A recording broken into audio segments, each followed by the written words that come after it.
छगन सेठ गांव के बहुत बड़े रईस थे। उनके पास बहुत ज्यादा जमीन, खेत, खलिहान और दुकानें थी। किसी चीज की कोई कमी नहीं थी। वो गांव के बीचों बीच अपने एक बहुत बड़े मकान में अपनी पत्नी सुशीला और 2 बच्चों विक्की और बब्बी के साथ रहते थे। छगन सेठ बहुत मेहनती और अच्छे इंसान थे। अरे रामू, क्या हुआ? क्यों रो रहे हो? सेठ जी, इस साल मेरी फसल खराब हो गई। मैं क्या करूं बताइए, मेरे घर में खाने के लिए कुछ नहीं है। अरे मुनीम जी, जितना इसे चाहिए उतना अनाज दे देना, खाने की कोई कमी नहीं रहनी चाहिए। लेकिन छगन सेठ एक चीज से बहुत परेशान थे। उनके दोनों बेटे एक नंबर के निकम्मे और आलसी थे। वो हमेशा अपनी पत्नी से कहा करते थे, सुशीला, मुझे तो इन दोनों की चिंता है। मेरे जाने के बाद इनका क्या होगा? ये कैसे मेरा व्यापार संभालेंगे? कोई बात नहीं जी, वक्त इन सबको संभाल लेगा। अरे तुम्हारी बात ठीक है, लेकिन वो वक्त आएगा कब? देखती नहीं कैसे सांड जैसे बड़े होते जा रहे हैं। इसी तरह सालों साल बीत जाते हैं। एक दिन सेठ बहुत बीमार हो जाते हैं। वो अपने दोनों बच्चों को बुलाकर कहते हैं, बेटा, मैं तुम दोनों को एक काम देना चाहता हूँ। जो उसमें अव्वल आएगा, मैं उसी को सारा व्यापार, काम और जमीन जायदाद देकर जाऊंगा। हमें क्या करना होगा पिताजी? तुम दोनों को हमारे जंगल वाली पुरानी हवेली में जाना होगा। वहाँ पर 2 सुनहरी कारें हैं। तुम में से जिसकी कार सबसे चमकती हुई होगी, मैं उसी को सब कुछ दूंगा। ऐसा सुनते ही दोनों हवेली की तरफ चल पड़ते हैं। वो जंगल के रास्ते से बड़ी मुश्किल से हवेली में पहुँचते हैं। वो अंदर जाकर देखते हैं तो वहाँ 2 कारें खड़ी हुई थी। उनके ऊपर धूल मिट्टी जमी थी। विक्की बड़ी कार को साफ करता है। वो अंदर से सुनहरे रंग की थी। बब्बी, ये कार मेरी है, तू दूसरी कार को साफ कर। बब्बी विक्की से थोड़ा ज्यादा समझदार था। वो जैसे ही कार को साफ करता है, वो सुनहरे रंग की नहीं थी, लेकिन वो उसे चलने लायक बना देता है।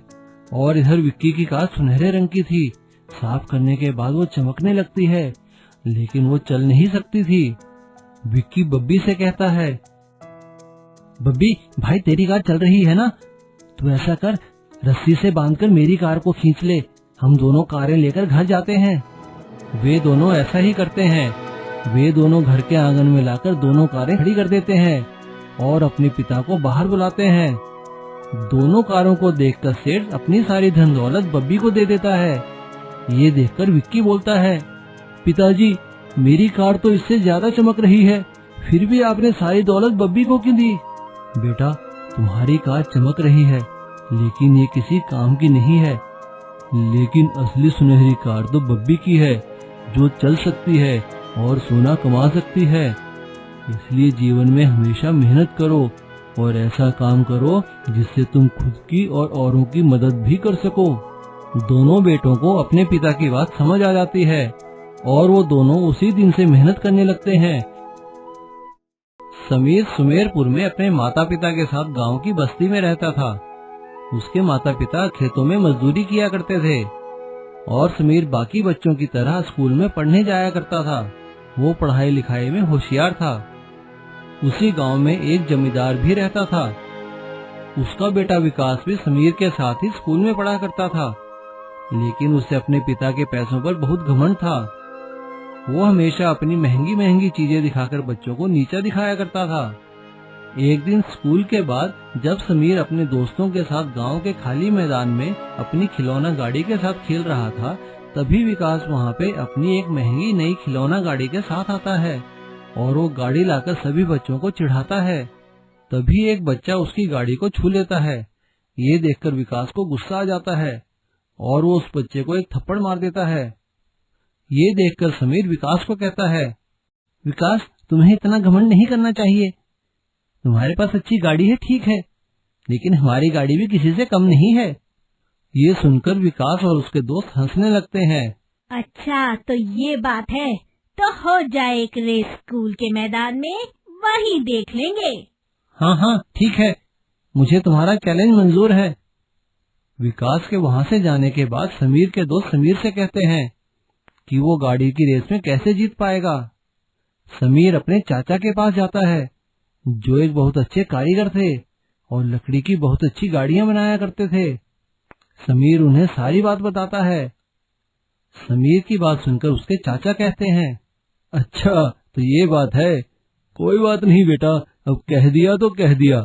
मैं तुम्हें एक ऐसी गाड़ी बनाकर दूंगा जो बैटरी से नहीं पैडल से चलेगी और बहुत तेज भागेगी, और बेटा तुम ही जीतोगे। समीर के चाचा एक बहुत अच्छी लकड़ी की गाड़ी बनाते हैं जो कि पैर के पैडल से चलती है, और उसमें वो 4 साइकिल के टायर लगा देते हैं जिसके कारण वो बहुत तेज भागती है। रेस वाले दिन समीर वो गाड़ी लेकर ग्राउंड में आ जाता है।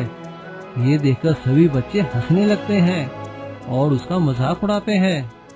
रेस शुरू हो जाती है। शुरुआत में तो विकास आगे निकल जाता है, लेकिन आधे रास्ते में जाते ही उसकी कार की बैटरी कम हो जाती है और इधर समीर बड़ी ताकत से पैडल मारता हुआ पीछे से आता है और विकास से आगे निकल जाता है और रेस में अव्वल आ जाता है। समीर के सभी दोस्त तालियां बजाने लगते हैं और समीर को कंधे पर उठा लेते हैं। समीर रेस जीत जाता है और उसे ढेर सारा इनाम मिलता है। वो विकास के पास जाकर कहता है, विकास कभी अपने ऊपर घमंड नहीं करना चाहिए दोस्त, हम लोग जैसे भी हैं लेकिन हैं तो बच्चे ना, हमें मिलकर खेलना चाहिए। समीर मुझे माफ कर दो, मैं समझ चुका हूँ, ये मेरी गलती थी, मैं घमंड में था। और अगले ही दिन से वो भी गांव के सभी बच्चों के साथ मिलजुल कर खेलने लगता है। सभी बच्चे खुश हो जाते हैं। बहुत दिन पहले की बात थी। नाना नगर नाम के एक गांव था जिसमें रूपेश करके एक आदमी रहता था जो मिट्टी से खिलौने बनाता था। उसका एक बेटा भी था सोमेश। सोमेश पढ़ाई खत्म करके गांव में ही रहने लगा, लेकिन नौकरी कुछ नहीं करता था। एक दिन सोमेश ने अपने पापा रूपेश के पास आया और ऐसा पूछा, पिताजी आप तो बहुत अच्छी तरह मिट्टी के खिलौने बनाते हैं। सब लोग बोलते हैं कि आपकी बनाए हुए सब कुछ बहुत मजबूत होता है, वो कैसा? बेटा सोमेश, मैं अपनी मिट्टी में फेविकॉल डाल देता हूँ, यही मेरी सीक्रेट है। और हाँ, ये सब छोड़ो, आपने डिग्री खत्म किया है, कुछ काम करने की इरादा है कि नहीं?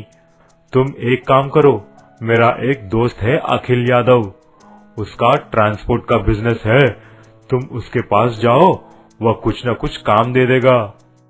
अखिल यादव के पास बहुत सारे बस थे, उसका बहुत बड़ा धंधा था। जब सोमेश वहाँ पर गया, अखिल जी मेरा नाम सोमेश है और मैं रूपेश का बेटा हूँ। अच्छा ठीक है, तुम क्या कर सकते हो? तुमको ड्राइविंग आती है कि नहीं? मैं कुछ भी करने के लिए तैयार हूँ सर। अच्छा तो ठीक है, मेरे पास एक बस है, तुम उसे चला लो, डीजल और मेंटेनेंस तुम्हारा, बाकी के कमाई में आधा हिस्सा मेरा, क्या बोलते हो?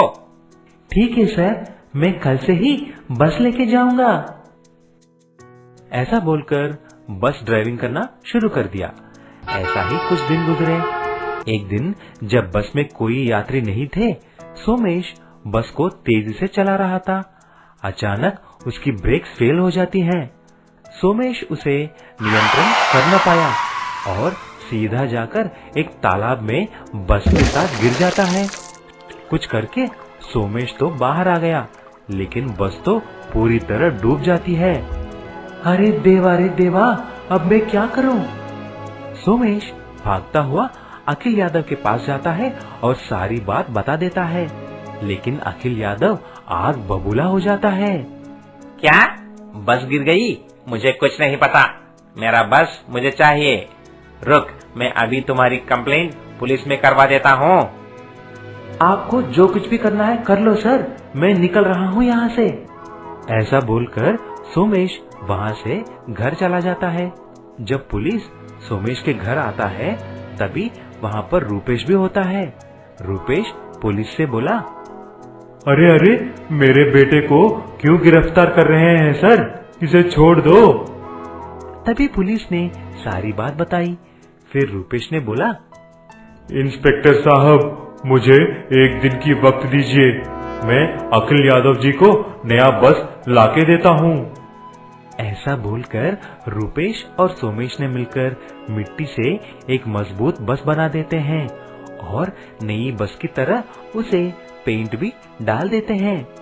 पुलिस को बुलाकर उस बस को अखिल यादव को देते हैं और अखिल उस बस को लेके चला जाता है।